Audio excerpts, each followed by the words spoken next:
Well, God bless you, NTC Nation, man. Listen, I'm so glad that you guys are tuned in to the moment in the Word. It's going to be a great word on tonight. I know this is going to bless you. Listen, I'm so glad for what God is doing in your life. This is the year, 2026. You know what our theme is. This year, we are growing on purpose. God has a purpose for your life.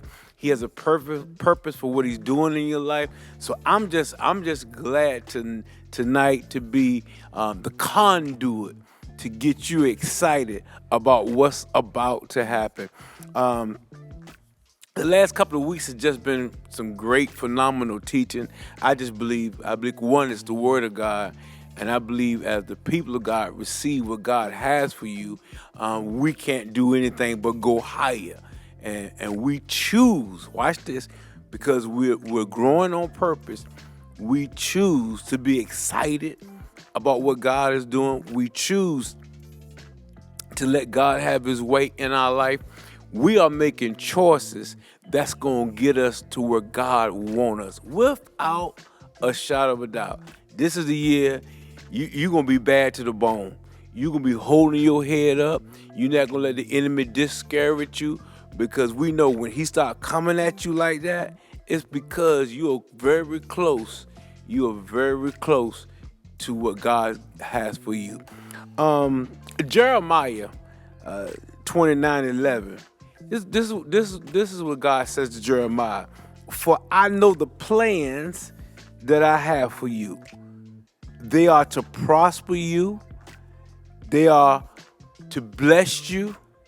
They are to give you a future and a hope. NIV. I know the plans that I have for you. So in other words, as what God is saying to us, where you are now, maybe your plans hadn't lined it up for you to be where you want to be and where you thought you would be, and you're falling apart. God said, watch this, hold on.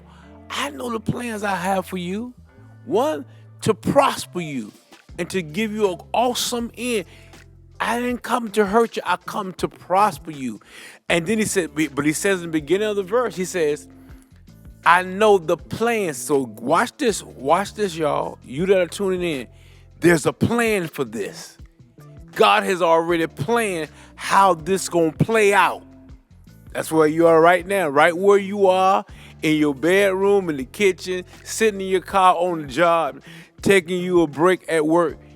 You ought to give God some praise right now, because he got plans for you. He already know the plans. And watch this, when it's all said and done, you're going to win. You're going to be victorious. You're going to come out on top.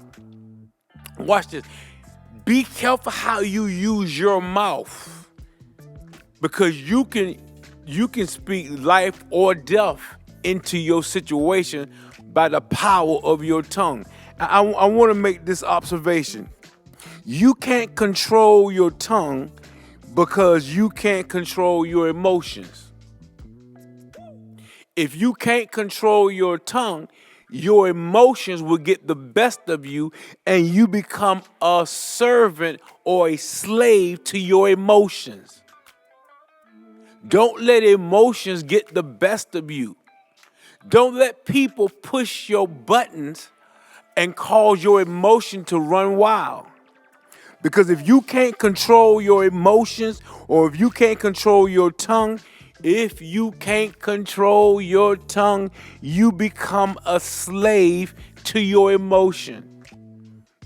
Well, I'm sorry, this is shut your mouth. Control your tongue. Hold up. Jeremiah, I know the plans that I have for you. Not to run off at the mouth, not to let people get under your skin. It's not what happens to you, but how you react to what has happened to you. 2026, if I'm going to grow, I cannot react to how everybody else is acting towards me. Because first of all, you got to understand the plan of God. Jeremiah, I know the plans I have for you, plan to prosper you. And so when all these plans are in place, then you have to understand Satan has a plan as well to throw you off your game. So you go to work and folks start mouthing at you and your emotions get the best of you. You got to hear God say, I have plans for you. Watch yourself. Shut your mouth. Control your emotion. But they don't know that. They don't know me like that. Yeah, they don't know you like that. That's why you need to hold still. Because they don't know what God is trying to get into your hands. They don't know how God is trying to open doors for you. Hold still. Don't shoot your best shot and waste it. Because in this year, if we're going to grow on purpose, we got to bring our emotions into check. We can't let everything get the best of us. Oh God, I wish I had a witness. When folks are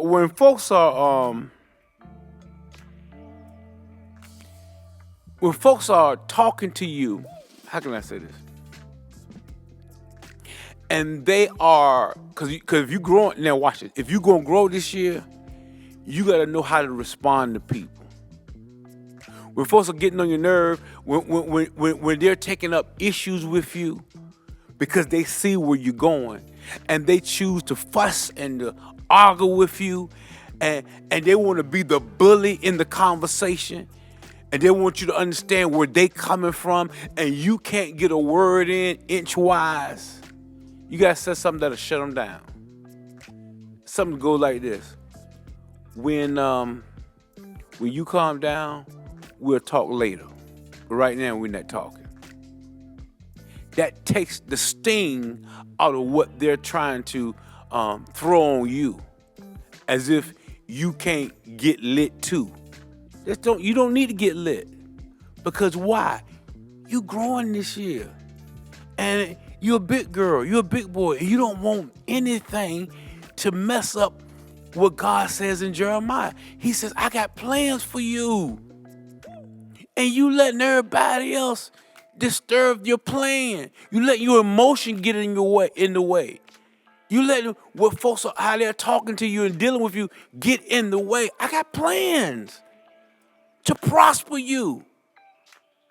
I'm growing you this year. So act like you're growing. Don't. You don't have to respond to what everyone says. Not in the year when it's your year. I've been telling the church for the last couple of weeks, 2026, it's my year. I'm going to grow on purpose. I'm going to purposely do things that's going to be in the will of God to see the magnificent hand of God operate on my life. Listen, I'm gonna say this quickly, and I hope I'm glad I'm talking to y'all via the internet and through these cameras and all that stuff, and this camera over here on the side that's going back and forth. I'm glad I'm talking to y'all, so y'all get to see me. Either one, y'all getting to see me. But I'm glad I'm talking to y'all. Try this year.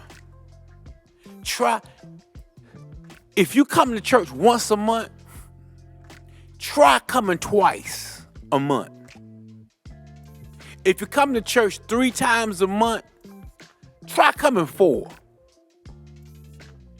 Try to grow and do better than you've been doing. Well, Bishop, I just like watching you online.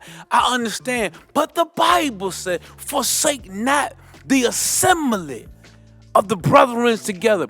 There's something different about the atmosphere in this building that you can never get via video. Appreciate the opportunity. Thank God for our technology. But let me tell you, and we're going to continue to do this for the moment in the word, but there's something different on Sunday morning, because when people walk into this place on Sunday morning, they've had to do something.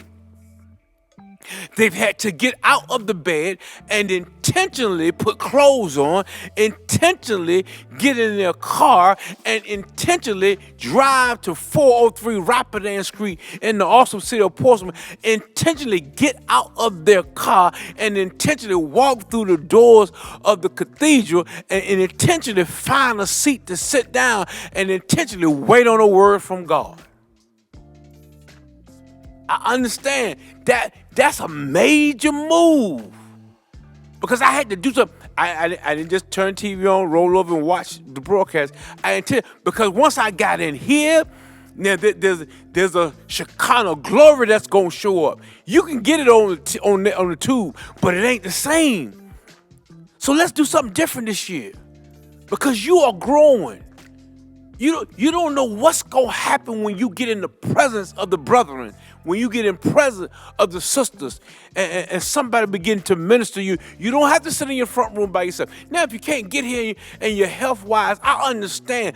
But if you got an able body, try to push yourself. They say, I'm going to do something different this year. I'm going to extend. I'm going to go out beyond. And I'm coming to church. I normally come once a month, but I'm coming twice. I normally come twice, but I'm coming 3 times. I normally come 3 times, but I'm gonna come at least 4 times in 1 month for 1 month. You understand what I'm saying? Because why am I doing this? Because the Bible says God got plans for you. And when you get here, you're gonna learn His will. You're gonna know how to operate in His will. He got plans for you. I like where Romans says this in Romans 8:28. And we know that all things work together for the good, for them that love God and are called according to His purpose. And we know. That's without a shadow of a doubt. I know my purpose. I know I've been called to do this. I know I've been called to be in His will because Jeremiah said that God has plans for me. And in 26, I'm going to get it on purpose. It's not growing on purpose. It's not going to be an accident. It's not going to be a coincidence. It's going to be what God has for me. I'm growing on purpose, and I'm not going to let my emotions make me a slave to my mouth. Because if you can't control your tongue, you can't control your emotions. And life and death is in the tongue. Oh, wow. Watch this. Let me say this. You can't control what others do, but you can control how you accept what they do. You can't control what others do, but you can control what you accept what others do. In other words, just because you having a bad day today don't mean I have to have one. I think I told the church a couple Sundays ago, your 911 is not my 911. And I don't mean that personally about me. You and your friends and co-workers and everything, their 911 is not yours. You can't control what's going on with them, but you can control what you receive. They can dump all that stuff on you. That don't mean you got to bring it home. That's their stuff. That's their problem. I said Sunday, be careful how you handle people because you don't know, or bless them because you don't know what God is trying to do. God could have them in a state of financial need on purpose so that they'll learn to call on His name. He could, and because you see what they're going through, you step in and you want to do this, and God says, no, you hold your money. Because one, I said, don't give the king's money to the dogs. Oh God, I done made some folks mad. You don't know why they are in that situation. You just looking at yourself that God brought you out and God is doing a new thing in your life, and you keep telling everybody what God is doing. And God said, leave Joe Blow alone. Because Joe Blow don't even think enough to give me his tithe and offering. And then he gets in the jam, and the first thing Joe Blow want to do is come beg money from you. And God says, I got him there to where sooner or later he going to understand he needs me.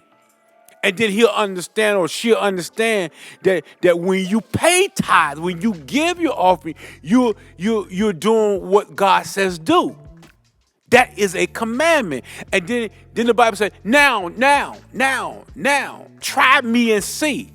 If I won't open up the windows of heaven and pour you out a blessing that's enough to bless your socks off. But I can't get you there until you get to a point where you done tried everybody else. You done called mama, you done called daddy, sister, brother. You done borrowed from everybody else. And God said, I don't want nobody helping them because I need them to be where they are so they can try me for a change.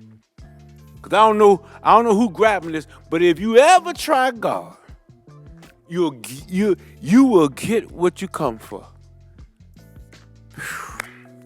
You can't control what others do. But what you can do, you can control what you accept. There are conversations that you have to make clear. I prefer not to continue with this conversation. That means with folks, because don't miss this, y'all, because God has a plan for you, and He's trying to grow you to a point where everything does not knock you off your level, or everything doesn't shake you. You have to make statements like this. I prefer not to continue with this conversation because this conversation is not getting me to where God wants me. Yeah. Y'all know how we got these little, you see stuff on TV, on YouTube, and on Facebook, Instagram, these little funny, nasty jokes, and then you send them to somebody else, and they laughing at this little nasty joke, and some conversation is not doable for your ears because of who you are, who God has made you. It ain't good for you to be partaking in that conversation. That's why I told a church, I said, listen, one of the things we got to get back to when we get up in the morning, I'm an early riser. I've had moments where I've gone to bed at 11 o'clock, and I can't help it. At 4 o'clock, my eyes pop back open. And I'm like, I really wish I was asleep, but I got to get up because I have a routine at 4. When I hit the floor, when at 4 o'clock I hit the floor, I go into my prayer room, and I start praying for the people of God. Then I after I finish my prayer, then I let the dog out and let him go outside, do his business, and he come back in. It's 5 o'clock in the morning. He eating breakfast. The routine. But the first person I get to talk to is God. And after I talk to God, then I talk to God on your behalf. God bless New Testament. Bless every partner. Bless every member that you've given to me under my tutelage. God, open doors for them. Make ways for them. God, for the new members that just joined church that I may not even know their names as of yet. But God, will you bless them? That's what God has called me to do. And so at 4 o'clock in the morning, that's what I'm doing on your behalf. But it's my assignment because God had plans for me to be doing this while I was yet in my mama's womb. To be in this place of prayer and consecration so that whatever you stand in need of, God will hear what I'm asking Him on your behalf. So say that to say this, you have to be careful of some of your conversations. You cannot dumb it down yourself because everybody else got these nasty jokes and these nasty conversations. Because in this year, because we're growing and we're doing it on purpose, let's find some time to read this good book. Let's find some time to read the Bible. Let's ask the Lord, God, what are you trying to say to me? What direction are you trying to carry me? How things gonna work on my behalf? What is it that you want from me? I know you got plans for me, but can you give me a half of a clue? And God said, just keep the faith of a grain of a mustard seed. If you got that, God says, I got you. Because that means you are now dependent on everything that happens for God to do it. Proverbs 16:9. The heart of a man's plans his ways, but the Lord establishes his steps. Psalms 32:8. I will instruct you to teach you in the ways that you should go. I will counsel you with my eyes upon you. God says, watch this.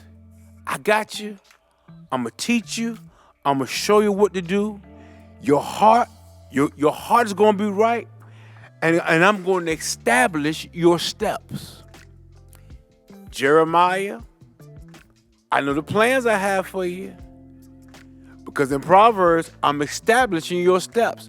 There are some directions I need you to go. And that's why I got to make sure some of your communication is clean. I gotta make sure that your tongue don't get you messed up. I gotta make sure your surroundings, the people that you are connected to, that you may need to be getting disconnected from. Wow. I'm not gonna get no amens in here. Watch this now. I gotta get ready to get this thing up. Peace is not the absence of trouble, but the presence of God. You can find peace in the middle of a storm. Peace is not the absent. I wish I would throw some hearts up there and clap your hands, start giving God praise for this statement that I'm making. Peace is not the absent of trouble. But watch this. Trouble don't last always. But the presence of God. Peace is not the absence of trouble, but it is the presence of God. That means even though trouble is going crazy, God is there that brings peace. You remember back in December, I preached on peace.